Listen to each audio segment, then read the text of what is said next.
Hey guys, it's Tim coming at you with a brand new CW Arrowverse related video for this week. In this video I'll have spoilers for the Season 2 finale of Supergirl, so if you haven't caught up yet and you still want to, this is your warning right now. This last season on Supergirl, she discovered a character in a pod at the beginning of the season who turned out to be Mon-El of Daxam. Throughout the course of the season, we see him develop from a self-centered party boy type character to being a much more heroic one due to Kara's influence.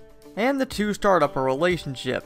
However, Mon-El's mother, Rhea, the Queen of Daxam, wanting revenge against the Kryptonians for the destruction of Krypton causing the destruction of Daxam, becomes this season's main villain, and in order to stop her, they use a device that was designed by Lex in order to get rid of Superman, and Win and Lena Luthor modify it so that it can stop the Daxamites. Which it does by releasing lead into the atmosphere, which is basically like kryptonite to Daxamites. This stops Rhea, but also affects Mon-El, and Kara has to send him into his pod and launches him into space in order to save him. And the last we see of him of this season is his pod seemingly activating its warp drive and launching into space. So the question is, where did Mon-El end up? Well, the best answer to this, I feel, comes if you know what Mon-El's comic book roots are. In the comics, Mon-El was a character who Superman met who had similar powers to him on Earth due to his Daxamite roots.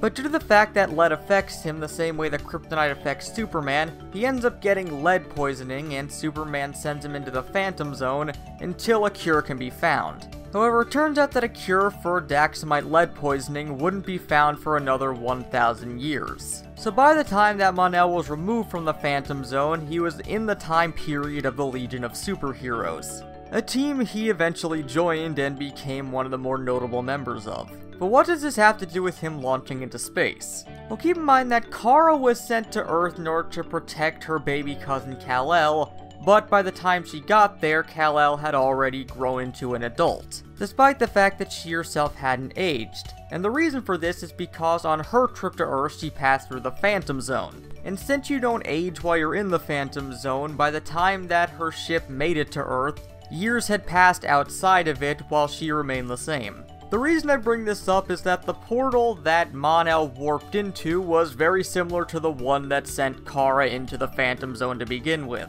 Which likely isn't just happenstance, because before he launches off, Kara gives Mon-El the amulet that her mother had given her before she launched off from Krypton, which will likely be revealed to be the connecting force between the two events. Which leaves us with two options. Either Mon-El is currently in the Phantom Zone and will return from it this season, or like the comics, he'll spend the next 1,000 years in the Phantom Zone and the next time we see him, he'll be traveling back to the past with the Legion of Superheroes, which will be the show's chance to introduce the team.